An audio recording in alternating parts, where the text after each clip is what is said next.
Pada bulan ini kita belajar bersama-sama yaitu tentang etika dalam bekerja.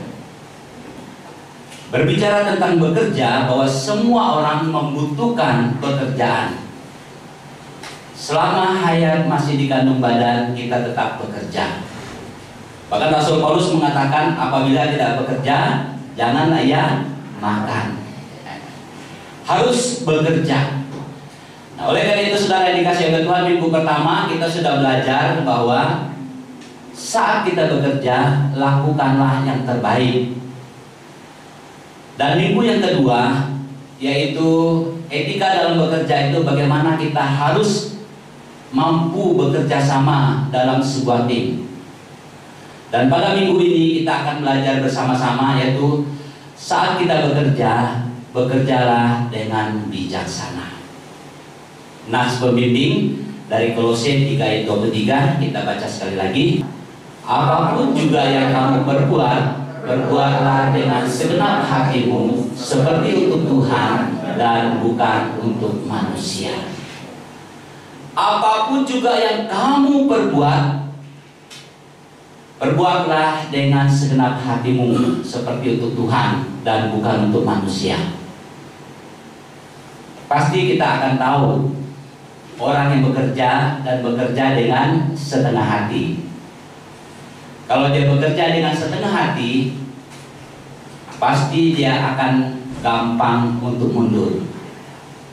Tetapi kalau dia bekerja dengan sungguh-sungguh, tidak ada sesuatu pun yang menghalanginya untuk bekerja.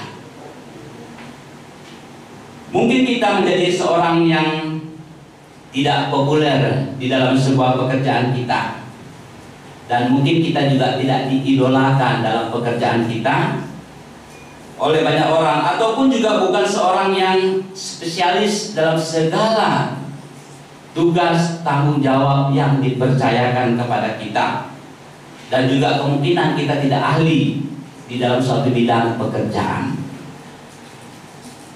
Tetapi Tuhan mau supaya sekecil apapun pekerjaan yang kita lakukan, kita bijaksana dalam bekerja. Bijaksana artinya bahwa ada kemampuan kita untuk bagaimana kita hidup bijak, ataupun kemampuan seorang untuk melepaskan diri dari liku-liku kehidupan.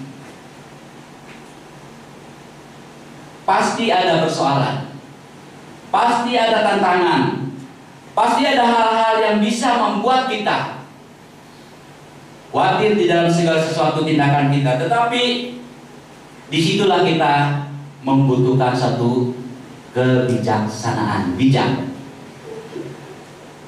Bijaksana tidak selalu berkaitan dengan intelek seseorang ataupun kepintaran.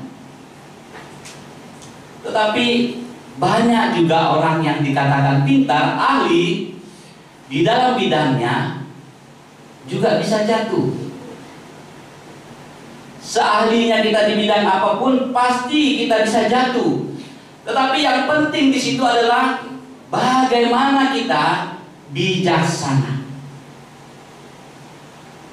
Saya pernah bertemu dengan seorang yang, ya kalau orang katakan sangat beruntung.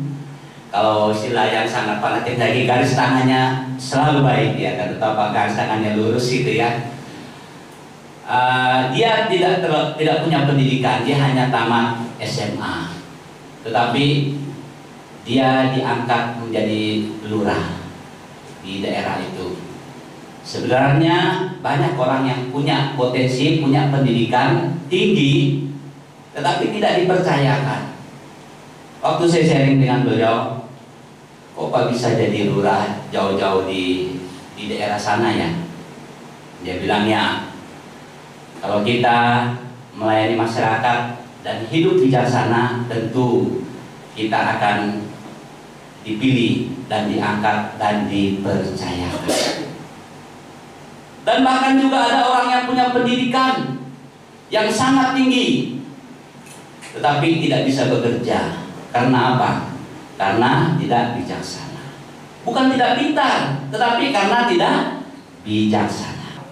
Banyak orang pintar gagal bukan karena dia tidak pintar, tetapi karena tidak bijaksana.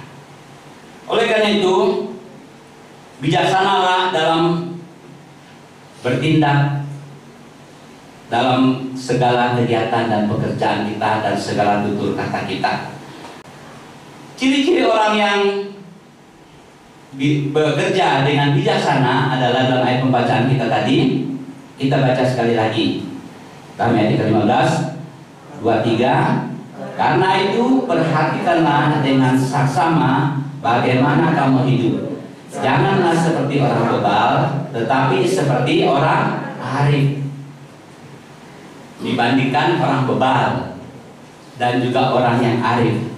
Tapi saya menarik dengan kalimat yang saya garis bawahi di sini adalah perhatikanlah dengan saksama. Ciri-ciri orang yang bekerja dengan bijaksana itu adalah dia mampu mawas diri, dia mampu mengendalikan diri, dia mampu menempatkan dirinya di segala keadaan. Berada di tengah kondisi yang rumit dan sukar, tentu sikap bijaksana amat diperlukan. Dikatakan kegagalan dan kehancuran yang terjadi atas seseorang bukan karena ia bodoh, tetapi karena dia tidak bijaksana dalam bertindak. Bisa jadi karena ada faktor-faktor perilaku yang tidak baik. Puji Tuhan, saudara yang dikasihi oleh Tuhan, sebab Tuhan akan memberikan kepada kita hati yang bijaksana. Dalam 1 Timotius 4 ayat yang ke-16, awasilah dirimu sendiri dan awasilah ajaranmu. Bertekunlah dalam semuanya itu, karena dengan berbuat demikian engkau akan menyelamatkan dirimu dan semua orang yang mendengar engkau. Ini adalah ciri-ciri orang yang bekerja dengan bijaksana. Dia mampu mawas dirinya, ataupun dia mampu mengendalikan dirinya. Awasilah dirimu dan awasilah ajaranmu. Tetapi gawatnya sekarang banyak orang yang bisa mengawasi orang lain, mengawasi ajaran orang lain, tetapi mengendalikan dirinya dia begitu susah. Sehingga apa kata firman Tuhan dalam Lukas 6 ayat 41? Baca sekali lagi. Mengapakah engkau melihat selumbar di dalam mata saudaramu, sedangkan balok di dalam matamu sendiri tidak engkau ketahui? Kita tidak mampu mengawas diri kita, pribadi kita sendiri, tetapi mata kita terlalu jauh untuk melihat di situ apa? Selumbar di mata orang, tapi balok di mata kita, kita tidak tahu. Tetapi orang yang bijaksana itu adalah yang mampu mengendalikan dirinya sendiri. Kita harus belajar. Mampu tidak saya mengendalikan diri saya dalam segala hal? Kalau kita tidak mampu, saya tadi jelaskan, kalau kita tidak mampu mawas diri, mengendalikan diri kita sendiri, maka akan gampang sekali kita terjerumus, terseret dalam berbagai-bagai peristiwa, dalam berbagai-bagai pekerjaan. Terkadang kita mendengar bahwa ada anak-anak Tuhan yang bisa berhadapan dengan hukum, katanya karena dijebak, dijerat. Kalau dijerat yang namanya binatang ya. Kalau binatang tidak tahu apa-apa, tiba-tiba terkena kakinya gitu, baru disadar, tidak tahu bahwa dia sedang ada jerat di depan, karena tidak hati-hati dan tidak bijaksana. Kadang-kadang kita juga demikian sebagai anak Tuhan. Kita terlena, kita begitu senang, kita jalan-jalan terus, kita tidak bijaksana, akhirnya kita terjebak dan terjerat. Etika kita dalam bekerja. Bekerjalah dengan bijaksana. Dengan cara awasilah dirimu dan awasilah ajaranmu. Jangan terlalu pandang ke jauh orang. Berkacalah lebih dahulu. Apabila kita berkaca lebih dahulu, baru kita bisa melihat di tempat lain enak sekali. Kadang kita mentertawakan orang juga mentertawakan kita. Wah, dia sedang ngomong apa gitu ya. Sedangkan pribadinya tidak sadar. Itulah manusia. Dia senang melihat yang paling jauh, yang dekat susah. Anak Tuhan, bijaksanalah, bekerjalah dengan bijaksana. Dengan cara awasilah dirimu dan awasilah ajaranmu. Apabila ini kita tanamkan dalam kehidupan kita, tentu kita dapat bekerja dengan hati-hati. Setiap pekerjaan pasti ada risiko-risiko di depannya. Tetapi apabila kita bijaksana, kecil kemungkinan kita untuk terjebak dalam hal-hal yang tidak berkenan kepada Tuhan. Kembali saya ambil gambar jam lagi. Saya senang dengan jam. Ciri orang yang bekerja dengan bijaksana, ayat yang ke-16, 23, bergunakanlah waktu yang ada, karena hari-hari ini adalah jahat. Melihat jam, kita akan melihat waktu. Waktu kita akan melihat jam. Lalu kita katakan, kok cepat sekali ya waktunya. Sekarang jam 10, tapi di sini sudah jam 2. Artinya saudara yang dikasihi oleh Tuhan, yang menarik bagi saya di sini adalah bahwa kita harus mampu memanage waktu kita dengan sebaik-baiknya. Allah kita adil, Allah kita luar biasa. Tidak ada orang yang punya waktu lebih. Tetapi intinya waktu kita adalah sama. Hal yang menarik dalam kehidupan umat Tuhan adalah tentang iman. Itu yang paling utama. Dikatakan Ibrani 11 ayat 1, kita baca bersama-sama ya. 23. Iman adalah dasar dari segala sesuatu yang kita harapkan dan bukti dari segala sesuatu yang tidak kita lihat. Iman itu penting dalam kehidupan kita karena itu adalah fondasi yang paling utama. Apabila fondasi kita kuat, apabila fondasi kita sudah kokoh, dengan cara kita mawas diri kita dan ajaran kita, tentu kita dapat bekerja dengan bijaksana. Iman adalah dasarnya. Kalau dia tidak punya iman yang kuat, tentu akan bisa ombang-ambing. Dia akan berjalan, dia akan berpikir, boleh tidak, boleh tidak. Saya bayangkannya seperti istri Lot ya. Waktu Tuhan katakan keluarlah dari Sodom dan Gomora karena daerah ini akan ditunggang balik dan akan dimusnahkan. Tapi saat dia disuruh pergi, jangan berbalik. Dia sedang berpikir, waduh sayang ya, sayang saya akan melewati dan meninggalkan. Tetapi apa akhirnya karena imannya tidak kuat, maka dia bisa jatuh. Selain iman kita harus kuat, saudara yang dikasih oleh Tuhan, bahwa hal yang mendasar dalam kehidupan kita juga adalah, yang kedua adalah kita harus mampu memanage waktu kita dengan sebaik-baiknya. Tadi saya jelaskan bahwa Allah kita adil. Dia memberikan kita waktu yang sama, tidak ada yang lebih. Mungkin kita katakan, yang walaupun saya seorang ibu rumah tangga, waktu saya sama dengan waktunya Pak Jokowi yang begitu sibuk. Waktu kita dalam satu hari itu berapa jam? 24 jam. Kalau Pak Jokowi berapa jam dia punya? Sama ya, 24 ya. Berarti 24 jam. 24 jam dikali 6 7. Berapa jam kita waktu untuk kita? 100 banyak. Oh iya, banyak ya. 168. Aduh, saudara yang dikasih oleh Tuhan, 168 jam dalam seminggu dan seterusnya.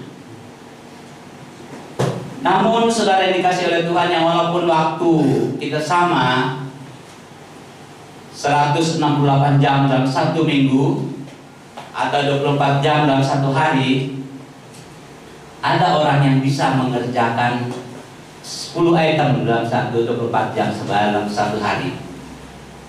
Ada juga yang bisa bekerja 5 item. Ada juga yang 1 item. Ada juga yang tidak bisa sama sekali, gitu ya. Oleh karena itu dikatakan jangan tidur, jangan seperti orang bebal, tetapi seperti orang arif. Dalam Amsal mengatakan belajarlah kepada semut. Semut dia memang binatang yang memang pintar ya. Kalau dia sudah bekerja mencari makanan, berarti sudah dekat waktu untuk hujan. Dia sudah kumpul-kumpul makanannya sampai di sarangnya, dan setelah itu kalau sudah hujan dia tidak keluar. Dia akan tinggal di dalam karena hujan tidak bisa bekerja. Oleh karena itu kita harus memanage waktu kita dengan baik. Kesalahan-kesalahan yang kita lakukan bukan karena kita tidak bisa memanage waktu. Apalagi anak-anak yang kuliah ya, kerja tugas nanti dulu lah. Karena kita juga pernah jadi kuliah kan. Selesai pelajaran ini baru dilihat silabusnya, waduh halamannya mau kerjakan, udahlah gampang. Selesai mata kuliah itu, ya nanti dulu lah. Nanti dosennya katakan tugas harus masuk tanggal ini, jam ini, segini. Aduh, kita sudah stres kita. Akhirnya kejar sana, kejar sini. Kenapa harus menggunakan waktu dengan sebaik-baiknya saat bekerja? Mazmur 90 ayat 10-12 dan ayat 12 kita baca bersama-sama. Masa hidup kami 70 tahun, dan jika kami kuat 80 tahun, dan kebanggaannya adalah kesusahan dan penderitaan, sebab berlalunya buru-buru dan kami melayaninya. Ajarlah kami menghitung hari-hari kami sedemikian, hingga kami beroleh hati yang bijaksana. Siapa yang paling tua di sini ya? Ya bes ya? Ada yang umur 70 tahun? Belum ada ya? Berarti anak-anak muda semua cuma ini yang luar biasa ya. Tapi masa hidup kita itu singkat saudara, dikatakan 70 tahun. Tapi saya umur 50 tahun lebih, saya tidak mau kasih lebih dari 50 tahun lah. Masa hidup kita itu singkat 70 tahun. Tapi kalau saya katakan 50, baru sisa 20 tahun lagi, waduh. Bisa nggak saya lihat ini ya, perkembangan gereja di KI itu di Cengkareng ya, saya pikir kenapa? Ya, sisa 20 tahun lagi. Tetapi pergunakanlah waktu itu dengan sebaik-baiknya, karena itu tidak akan terulang lagi. Kalau kita tidak menggunakan waktu kita dengan sebaik-baiknya, memanage waktu kita dengan sebaik-baiknya, tentu kita akan katakan, seandainya dulu saya berhikmat dan bijaksana, saya tidak akan seperti ini. Biasanya penyesalan itu terjadinya belakangan. Oleh karena itu sebelum kita menyesal, pergunakanlah, manajelah waktu kita dengan sebaik-baiknya, supaya kita tidak menemu satu kebutuhan dalam kehidupan kita. Kenapa saudara yang dikasih oleh Tuhan? Saya senang satu saat memetik buah seperti ini ya. Galatia 6 ayat 7 23, jangan sesat, Allah tidak membiarkan dirinya dipermainkan, karena apa yang ditabur orang itu juga yang akan dituainya. Kenapa kita harus bekerja dengan bijaksana? Karena apa yang ditabur orang itu pasti dituainya.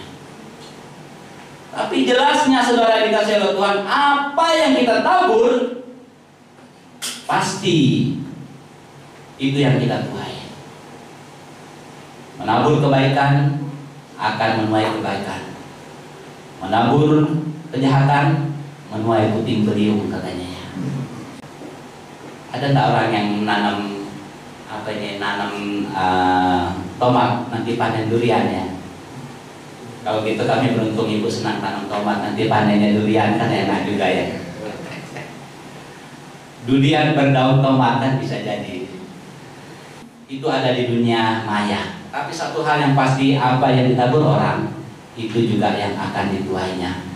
Dengan demikian saudara yang dikasihi oleh Tuhan, pergunakanlah waktu dengan sebaik-baiknya supaya kita tidak menyesal di kemudian hari. Karena kita sadar bahwa apa yang ditabur orang itu pasti dituainya. Orang yang bijaksana akan bekerja selagi masih siang atau selagi ada kesempatan. Oleh karena itu firman Tuhan mengatakan, ajarlah kami menghitung hari-hari kami sedemikian hingga kami beroleh hati yang bijaksana. Apa yang ditabur orang itu juga yang akan dituainya. Yang terakhir, ciri orang yang bekerja dengan bijaksana. Ayat 17, sebab itu janganlah kamu bodoh, tetapi usahakanlah supaya kamu mengerti kehendak Tuhan. Ciri-ciri orang bekerja dengan bijaksana itu adalah dia mengerti kehendak Tuhan. Kegagalan bukanlah akhir dari segala-galanya, tetapi ada saatnya Tuhan mau membentuk kita di setiap kegagalan yang kita hadapi. Ayub dengan melihat peristiwa yang dia alami, dia katakan, bukan lagi dari kata orang aku melihat mujizat Tuhan, tetapi aku sendiri yang mengalaminya. Artinya kita harus mengerti kehendak Allah dalam kehidupan kita. Apabila kita gagal dalam suatu usaha, dalam pekerjaan, apabila kita tidak dipuji, apabila kita tidak diidolakan di pekerjaan kita, tetaplah bekerja dengan bijaksana. Pasti Tuhan akan mengangkat kita dengan cara Tuhan. Apabila kita sungguh-sungguh bekerja dengan bijaksana, bekerja seperti untuk Tuhan, dikatakan demikian. Mengerti kehendak Tuhan. Tapi jangan juga kita terlalu gampang bahwa apabila kita menemui satu kesulitan, wah kehendak Tuhan saya ditagi-tagi orang, dikejar-kejar benjol, kita bilang gitu. Kita bilang, wah masa saya dilibatkan, kamu yang salah yang ngutang, masa saya yang dilibatkan ya gitu. Tapi kita harus bijaksana. Jangan sampai kita kehilangan harapan lagi, karena Allah kita mempunyai rancangan yang indah dalam kehidupan setiap orang yang bersandar kepadanya. Dikatakan, apa rancangan dan kehendak Allah dalam kehidupan saya dan saudara? Yeremia 29:11, 23. Mengetahui rancangan-rancangan apa yang ada padaku mengenai kamu. Demikian firman Tuhan, yaitu rancangan damai sejahtera dan bukan rancangan kecelakaan, untuk memberikan kepadamu hari depan yang penuh harapan. Itu adalah rancangan Allah dalam kehidupan kita, bahwa rancangan Allah itu adalah rancangan damai sejahtera dan untuk memberikan kepadamu hari depan yang penuh harapan. Apabila dalam perjalanan hidup kita menemui jalan buntu menurut kita, apabila dalam pekerjaan kita menemui satu kesulitan, ingatlah bahwa rancangan Allah, rancangan damai sejahtera untuk memberikan kepada kita hari depan yang penuh harapan. Seperti anak kita, pagi-pagi kita harus bangun sekolah. Kamu harus sekolah nak, kamu harus sekolah. Tapi anak itu berpikir, aduh ma, aku masih mau tidur, aku tidak mau. Tapi anak itu tidak tahu bahwa orang tuanya akan mempersiapkan dia supaya kedepannya dia akan lebih baik daripada orang tuanya. Kamu harus bekerja, kamu harus bekerja. Tapi terkadang kita memperlakukan anak kita seperti masih kecil. Dia sudah dewasa, dia sudah bapak-bapak, ibu-ibu, kita masih perhatikan dia seperti anak-anak kecil. Dia tidak bisa mandiri oleh karena apa? Oleh karena ditarik terus sama orang tuanya, diikat terus gitu. Tapi bebaskan dia untuk berkarya.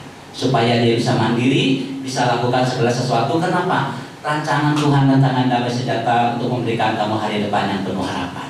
Intinya adalah rancangan Allah itu adalah rancangan damai sejahtera untuk memberikan kepada kita hari depan yang penuh harapan. Itu yang harus kita tanamkan dalam kehidupan kita.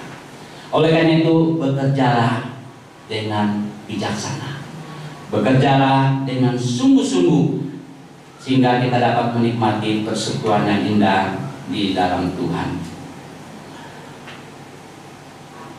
Jadi etika dalam bekerja sebagai anak Tuhan, kita harus bekerja dengan bijaksana. Dengan cara kita harus mampu mawas diri kita, mengendalikan diri kita dengan hal-hal yang tidak berkenan pada Tuhan. Dan juga kita harus mampu memanage waktu kita dengan sebaik-baik mungkin. Setiap manusia mempunyai waktu yang sama, tidak ada kurang, tidak ada yang lebih. Tetapi kenapa kita tidak mampu? Karena kita tidak bisa memanage waktu dengan baik. Yang ketiga adalah kita harus mengerti kehendak Allah itu dalam kehidupan kita. Apabila kita menemui satu kesulitan, ingatlah bahwa Allah turut bekerja dalam segala sesuatu untuk mendatangkan kebaikan bagi saya dan bagi saudara. Mari kita tunduk kepala dan berdoa.